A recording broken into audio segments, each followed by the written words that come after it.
গোয়েন্দা তৎপরতা বৃদ্ধি করি এবং গতকাল আমরা একটা বিশেষ অভিযান পরিচালনা করি। এটা রোহিঙ্গা ক্যাম্পের 10 নম্বর ক্যাম্পে আমরা এই অভিযানটা পরিচালনা করি।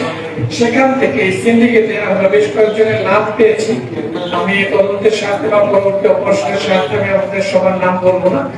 আমরা এখানে যাকে গ্রেপ্তার করছি, জাকারিয়া নামের একজনকে গ্রেপ্তার করতে সক্ষম হয়েছে এবং তাকে নিয়ে তার দেখানো অনুযায়ী একটি স্বয়ংক্রিয় অস্ত্র যেটা জিতছি এবং পার্শ্ববর্তী দেশের আইন শৃঙ্খলা বাহিনী কর্তৃক অস্ত্রটি ব্যবহার করা হয় এবং এর সাথে 5 রাউন্ড অ্যামুনিশন সহকারে আমরা তার দেখানো জায়গা থেকে আমরা এটাকে উদ্ধার করতে সক্ষম হই। এখানে উল্লেখ্য যে এই অস্ত্রগুলো বিভিন্ন ভাবে অবৈধ পথ দিয়ে বাংলাদেশের মধ্যে প্রবেশ করিয়ে থাকে। আমাদের কাছে আরো ইনফরমেশন আছে এরকম আরো অস্ত্র ঢোকার সম্ভাবনা রয়েছে, আমরা সেটা নিয়ে কাজ করছি। আফসার কাছে এই অস্ত্রগুলো একটা সংগঠন বা একটা গ্রুপ সিন্ডিকেট করে তারা নিয়ে আসে, যেহেতু আরসা রোহিঙ্গা ক্যাম্পে সবচেয়ে বেশি প্রভাবশালী এখানে। এবং আপনারা জানেন যে আমাদের বিভিন্ন অপারেশনের কারণে এই বছর জানুয়ারিতে আমরা একই অপারেশনে 22টির মতো অস্ত্র গ্রেপ্তার করতে সক্ষম হয়েছি। গত সপ্তাহে আপনারা জানেন আমরা প্রায় 3টি অস্ত্র বিপুল পরিমাণ বিস্ফোরক সহকারে আরসার সদস্যদের থেকে উদ্ধার করতে সক্ষম হয়েছি। সে লক্ষ্যে তাদের যেহেতু একটা চলমান প্রক্রিয়া, তাদের সংগঠনটাকে বাঁচিয়ে রাখতে হবে, তারাও চেষ্টা করে যায় বিভিন্ন ভাবে তারা এই অস্ত্রের আমদানি গুলো আমাদের দেশের লোকালি এবং স্বয়ংক্রিয় অস্ত্র পার্শ্ববর্তী দেশ থেকেও তারা এটা আমদানি করে থাকে।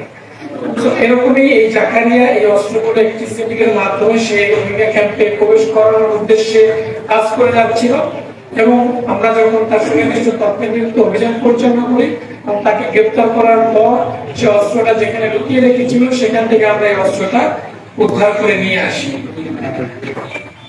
এখানে যেটা আমি বলেছিলাম আমাদের পার্শ্ববর্তী দেশের গোলযোগকে কেন্দ্র করে বিভিন্ন অস্ত্র এবং অ্যামুনিশন বিভিন্ন জায়গায় ছড়িয়ে ছিটিয়ে পড়েছে এবং সেখান থেকে মূলত অস্ত্রগুলো কিছু স্বার্থান্বেষী মহল যেটা আমাদের দেশেও আছে এবং আমাদের এই রোহিঙ্গা দেশ আর বিভিন্ন সন্ত্রাসী সংগঠন রয়েছে তারাও এগুলা ক্রয় করছে বলে আমাদের কাছে প্রাথমিক জিজ্ঞাসাবাদ আমরা জাকারিয়ার কাছ থেকে জানতে পারি।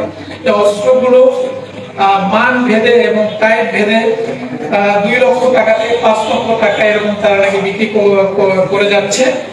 তো আমাদের কাছে আরো কিছু ইনফরমেশন আছে, আমরা এটা নিয়ে কাজ করছি এবং ভবিষ্যতে আমরা বিশ্বাস আমরা আরো কিছু হয়তো সফলতা পাবো এই লক্ষ্যে। তো এই জাকারিয়া একজন সক্রিয় আরসার সদস্য। সে মূলত 2017 সালে বাংলাদেশে প্রবেশ করে বাস্তুচ্যুত পার্শ্ববর্তী দেশের নাগরিক হিসাবে। অন্যান্য বাস্তুচ্যুত নাগরিক যারা প্রবেশ করে তাদের সাথে প্রবেশ করে, বাট সে আরসাতে যোগদান করে যখন পার্শ্ববর্তী দেশে অবস্থানকালীন সময় সে যখন থাকে আতাউল্লাহ জুনুনের মাধ্যমে তিনি আরসাতে যোগদান করে এবং সেখানেও তিনি আরসার সক্রিয়ভাবে বিভিন্ন অপরাধমূলক কর্মকাণ্ডের সাথে সক্রিয় ছিল এবং তিনি 2017 সালে প্রবেশের পর থেকে ইনিশিয়ালি সে নেট গ্রুপের হচ্ছে যে তাদের যে ইনফরমেশন পাস করে বা এক জায়গা থেকে আরেক জায়গায় সেরকম একজন নেট গ্রুপের সদস্য ছিল। পরবর্তীতে সে তাদের গান গ্রুপের সদস্য হয়, একজন সক্রিয় সদস্য হয় এবং বিভিন্ন রকমের অপরাধমূলক কর্মকাণ্ড যেমন অপহরণ, খুন, গোলাগুলি যে আধিপত্য বিস্তারকে কেন্দ্র করে যে বিভিন্ন দলের সাথে যে গোলাগুলির ঘটনা ঘটে সেইগুলোতে সম্পৃক্ত ছিল।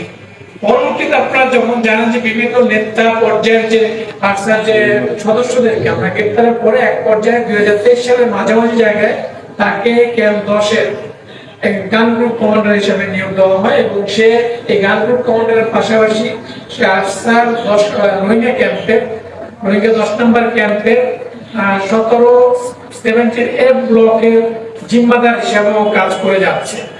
তার নামে আমরা একাধিক মামলা উখিয়া থানায় পেয়েছি এবং তার প্রাথমিক জিজ্ঞাসাবাদে সে নিজেও স্বীকার করেছে সে 2বার জেল খেটেছে এবং তার বিরুদ্ধে যে আমরা তাকে গ্রেপ্তার করেছি তার বিরুদ্ধে আইনানুগ ব্যবস্থা প্রক্রিয়াধীন রয়েছে এবং তার কাছে যে তথ্যগুলো আমরা প্রাথমিক জিজ্ঞাসাবাদে পেয়েছি সেগুলো নিয়ে আমরা কাজ করে আমরা পরবর্তীতে বড় পড়াশোনা অভিযান পরিচালনা করব। এই ছিল আমাদের কাছে। আপনাদের যদি কোনো প্রশ্ন থেকে থাকে করতে পারেন। জাকারিয়ার বিরুদ্ধে আমরা 2টা মামলা পেয়েছি এবং সে যেহেতু সে একজন গান গ্রুপের সদস্য অবশ্যই তার হত্যাকাণ্ডের সাথে বিভিন্ন হত্যাকাণ্ডের সাথে সক্রিয়ভাবে অংশগ্রহণ করেছে। স্যার এত ভারী অস্ত্র ঢুকছে স্যার, এটা তো দেশের নিরাপত্তার জন্য হুমকি। এই অস্ত্র উদ্ধারের জন্য আরো কোনো পদক্ষেপ? অবশ্যই পদক্ষেপ থাকবে। আপনারা দেখেন গত সপ্তাহে বলেছি 3টা অস্ত্র নিয়ে, জানুয়ারিতে 22টা অস্ত্র নিয়ে, এরপরেও আমরা এই বছরে এখন পর্যন্ত অদ্যাবধি এই অপারেশনের আগ পর্যন্ত আমরা 117 জন আনসার সদস্যকে গ্রেপ্তার করেছি। এবং আমি আপনাদেরকে লাস্ট ভিডিও করেছি, প্রায় আপনার 70-এর অধিক দেশি বিদেশি অস্ত্র আমরা এই আনসার সদস্যদের কাছ থেকে উদ্ধার করতে সক্ষম হয়েছে। 53 কেজির মতো এক্সপ্লোসিভ আছে, মাইন আছে, তারপরে আরএল এর মতো রকেট লঞ্চারের মতো অ্যামুনিশন পর্যন্ত আমরা ওখানে পেয়েছি। সো আমাদের এই অভিযান চলমান এবং এটা থাকবে যতক্ষণ পর্যন্ত না আমরা এটাকে নিষ্ক্রিয় করতে পারি। আচ্ছা তো আপনারা আটক করলেন তাদের থেকে বাড়ি বিভিন্ন অস্ত্র সন্ধানী রয়েছে। আচ্ছা আরো অন্যান্য কোনো সন্ত্রাসী সংগঠনের সাথে বা বিরুদ্ধে তারা অবস্থান নিচ্ছে কিনা, আর কোন সন্ত্রাসী সংগঠনের আপনারা খবর পাচ্ছেন? এখানে আপনাদেরকে আমরা বলেছি যে বিভিন্ন সময় আপনারা জানেন, আপনারা এখানে রোহিঙ্গা ক্যাম্পে বেশ কয়েকটি সংগঠন রয়েছে, সশস্ত্র সংগঠন রয়েছে। তার মধ্যে আরসা একটা অন্যতম, এখানে আরএসএর মতো সংগঠন রয়েছে, এখানে ইসলামিক নাজ আছে, এখানে এআরও মতো নবী হোসেনের একটা গ্রুপের কথা শোনা যায়। এরকম প্রায় 8 থেকে 10টি গ্রুপ এখানে সক্রিয় রয়েছে। তো এর মধ্যে যারা মনে করেন সবাই আরসাটা হচ্ছে যেটা হচ্ছে যে এখানে নাশকতামূলক, এরা প্রভাবশালী, এরা চায় যে রোহিঙ্গা ক্যাম্পের আধিপত্য বিস্তারকে কেন্দ্র করে এবং এট দ্য সেম টাইম তাদের একটা মোটিভ হচ্ছে প্রত্যাবর্ষণ বিরোধী। এই যে প্রত্যাবর্ষণের পক্ষে যারা কাজ করে তাদের বিরুদ্ধে তারা মূলত কাজ করে থাকে। এটা হচ্ছে আমাদের জন্য একটা কনসার্ন। তো এখানে যত কিলিং হয় আপনারা দেখবেন, আপনাদের মাধ্যমেও বিভিন্ন জায়গায় আসছে যে আরসার মাধ্যমে এই কিলিংটা বেশি সংগঠিত হয়ে থাকে। আপনি অ্যান্সার পেয়েছেন, আর কিছু আছে?